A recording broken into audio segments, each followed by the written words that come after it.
right, here we go again. I'm going to try this for the third time this morning. Oh, well, hello. I am Kenny Polcari, your host of the party, and today is Tuesday, June 10th, 2025. And here are the things that you need to know to get your day started. Well, stocks churned yesterday, right, as we wait for more clarity coming out of London with Scotty and Howie. Timmy, well, he failed to excite yesterday, and Apple trades down.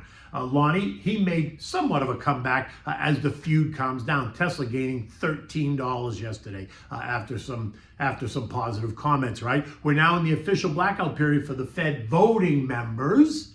CPI and PPI are due out later this week. And what do we have in dinner tonight? We're going to have the Italian-style pork chops. They are simple to make and so good for you.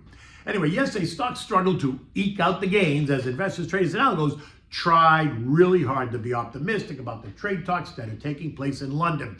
Scotty telling us that they were making progress and that the talks will continue into Tuesday, right, today. Howie Lutnick, right, he chimed in, adding that the talks have been fruitful. Now I'm just waiting for him to tell us that they had some really juicy results. In any event, all while Donnie told us that he's getting nothing but good reports. Now, just to be clear, they aren't even talking tariffs. They're talking about tech and rare earths. That's what they're talking about. So the whole tariff talk hasn't even begun yet. And then Timmy, he underwhelmed us at the annual Apple Worldwide Developers Conference after he failed to inspire developers on software updates. And guess what? AI advancements. Apple lost about $2.50 yesterday, or 1.25%. And this morning, Apple just continues to kind of churn right in place, not moving up or down. And Lonnie, well, he had a little bit of a win. Trump telling us that he's not canceling the Starlink internet service into the White House while wishing Musk well after their very recent public spat. Tesla gained more than 4.5% yesterday, or $13, to end the day at 308.58. And the good wishes continue this morning as traders and investors are taking Tesla up another $8 or to $316 a share in the pre-market trading. This after Donnie decided not to sell the red Tesla that's been sitting in the White House driveway since February. But investors need to be cautious as Senate Republicans are considering a proposal to eliminate penalties for not abiding by fuel efficiency standards, rendering the regulatory credits that Tesla depends on as useless. Now, just to be clear, those credits were worth $2.67 billion to Musk in 2024. Now, the move higher this morning takes Tesla right back up and through all three trend lines, appearing as if it wants to challenge the recent May high of $365. Anyway, by the end of the day yesterday, the Dow gave up just 1 point. The S&P was up 5, the NASDAQ was up 61, the Russell was up 12, and the transports gained 99 points. The eagle-weighted S&P was up less than a point, while the Mag 7 was the clear winner once again, up 250 points or 1 full percent. And again, you can credit Tesla for a big part of that move. Bonds didn't do much. Both the TLT and the TLH gained less than 0.1%. Yields remain a bit elevated, but are not the issue. The 10-year is yielding 4.45%, and while that's down from last week, my sense is that we should not be surprised if we see them rise. I think they're going to 4.5 to 4.75. I discussed this yesterday and so much more with Liz Clayman on the Clayman Countdown on Fox Business. You can find that link in my written blog. You can also find it on my LinkedIn or on my Twitter, which is just at Kenny Polcari. Oil, well, that continues to advance, slowly, but advancing all the same. Yesterday it was up 50 cents, and this morning it's up another 10 cents at $65.40 a barrel. Now, we are now up and through the intermediate term trend line, leaving us just $2 away from kissing and potentially piercing the long-term trend line at 67.05. Now, look, you need to pay attention because rising oil prices in the face of increasing supply, because remember, OPEC is increasing production starting this month, next month, and a month after, is bullish. And why? Because it suggests that there's plenty of demand. If demand were waning in the face of more supply, the price of oil would be 55 and not 65. A close above 65.45 is going to set us up to test the April high of $70 a barrel. Now, gold had an active day yesterday, trading in a $30 range from a low of $33.20 to a high of $33.55, ending the day right there at $33.50. This morning, it's unchanged as it tries to kind of figure out what's next. Now, the support trend line drawn from the lows of April, 3,000 kind of upwards, and the highs of April from 39.45 down, confirms that we remain in that trading range that I've been telling you, 33.25, 34.25. Now, as we move into the triangle, though, we're going to either have to break up or break down That move is going to depend on what we hear on the trade talk front, as well as what we hear from JJ next week. And speaking of JJ and what the FOM decision will be, I am not expecting them to do anything. We're now in the quiet period or the blackout period, where voting members of the FOMC committee are now no longer able to speak to the media.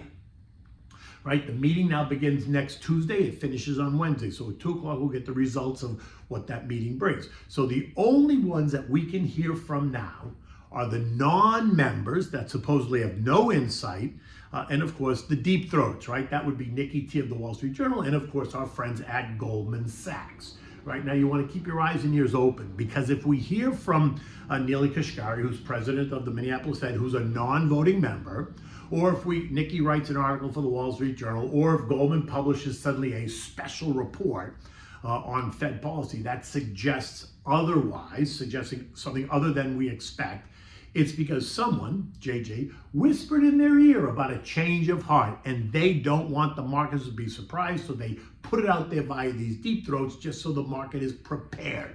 Now, but to be clear, the Fed is not cutting rates next week or next month or even later this year unless the economic data starts to spin out of control and circle the drain. Gavish? Now again, the key events this week are CPI and PPI. We discussed this yesterday. I am not expecting any upside surprise beyond what the estimates are. But I continue to expect caution going forward about what the tariffs could potentially create for the economy. So for now, it's all systems go. U.S. futures are mixed again this morning. Dow futures down 11, the S&P's up 6, the Nasdaq's up 24, the Russell's up 8.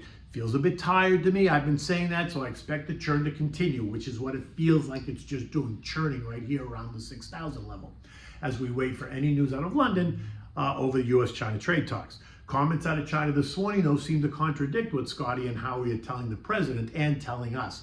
China is not so sure that the talks are as peachy as Howie suggested. So as you might expect, that just leaves us in limbo. And what happened to trade talks with all the other countries? Is that all settled suddenly? Hardly, but no one seems to even be talking about it. Nothing out of the EU, nothing out of India or South Korea or Japan, etc. The China talks are just sucking the air out of the room. Or do we assume that everyone else is just okay? I don't know yet. We'll see. In addition, we have the ongoing Iran and nuclear talks. We've got what's up with that. We've got Trump saying no enrichment, Iran saying that's no deal. And then don't forget, we still have the Ukrainian-Russian war that's going on and the ongoing conflict in the Mideast. All these things continue to kind of simmering under the surface. Never mind the threat of the China-Taiwan conflict, right? So all I'm saying is keep your eye on the ball. Do not get lulled into this sense of complacency that everything's just okay. Now, European markets are all trading a bit lower. This morning, we learned that the Brits are cutting spending on non-essential items. So think consumer discretionary versus consumer staples. In the last month, total retail sales were up 1 full percent. Food sales were up 3.6%, but non-food sales were down 1.1% year over year, suggesting that they are pressing their foot on the brakes for things that they don't need. It's Econ 101, wants versus needs, discretionary versus staples. The S&P closed at 6,005, up 5 points. This after trading as high as 6,021. Again, suggesting to me that the market is just tight because we trade higher, we pull back. I still think that we're a bit overbought. The RSI confirms that as it continues to bump its head on the overbought line. Pay attention to the CPI and the PPI this week and then what it also says about inflation. Watch for any developments on U.S.-China trade and pay attention to anything concerning the next FOMC meeting. My gut says sit back. No need to rush and do anything. You are invested and your cash is earning 4.25% risk-free. Any cash that you have, if you haven't invested in government money markets. So let your portfolio work for you. Call me for a free no obligation portfolio analysis, 561-931-0190. Always happy to talk to you. Okay, so now we're into the Italian style pork chops. These are staple dishes in my home. They're easy to make and they are so good. So for this you need center cup pork chops, about a ½ inch thick. Seasoned breadcrumbs. So you want the breadcrumbs. You want to add Parmigiano Romano cheese, onion powder, garlic powder, salt, pepper, and parsley, right? Go easy on the salt because the cheese is salty. You need chicken stock, eggs, flour, olive oil, butter, and if you want, white wine. Begin by preheating your oven at 375 degrees so it's ready when you need it. Now set up an assembly line in 3 separate bowls. You want flour in one bowl, an egg wash, scrambled eggs in another bowl, and then breadcrumbs in the third bowl. You want to rinse the chops and pat them dry. You want to dredge your chops in flour, then dip them in the egg wash, and then coat them in the breadcrumbs on both sides, right? After you've done all that, heat up a large saute pan, heat it up with a splash of olive oil and half a stick of butter. The butter never hurts, right? When it gets nice and hot, you're going to add the chops to the pan and sear it and brown it on both sides. You're not cooking it, you're just searing the breadcrumbs to the chop. And now then take the chops and put them in a baking dish. Go back to the saute pan, add another dollop of butter and some chicken stock. Here you can use white wine if you prefer. Once the butter melts and the stock heats up, then pour it over the chops, just so the chops are bathing in the sauce, not swimming or drowning in the sauce.